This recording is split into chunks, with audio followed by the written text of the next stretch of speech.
In today's video, I'm going to show you how to change themes in Obsidian, so you can completely transform the look and feel of your note-taking workspace. If you find this helpful, be sure to like and subscribe, and let's get right into it. Start by launching Obsidian and opening your vault. If you already have it open, you're good to go. Once you're inside your vault, look for the settings icon. It usually looks like a gear in the bottom left corner of the sidebar. Click that to open the settings window, and then from the menu on the left, navigate to the appearance section. This is where all the visual customization lives. Now, scroll down the appearance page until you reach the themes area.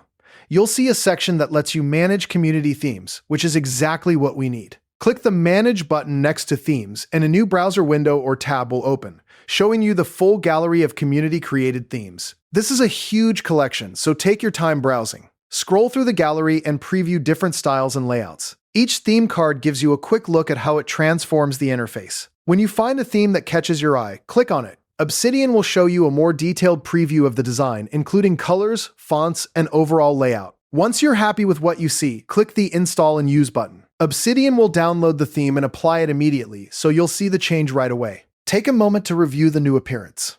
Look at the colors, the fonts, how the sidebar is styled, and the note layout itself. If you decide you want to try something else, simply go back to Settings, then Appearance, then Themes, and click Manage again.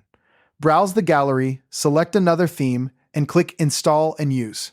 Switching themes is quick and painless, so feel free to experiment. Finally, let's talk about light and dark mode.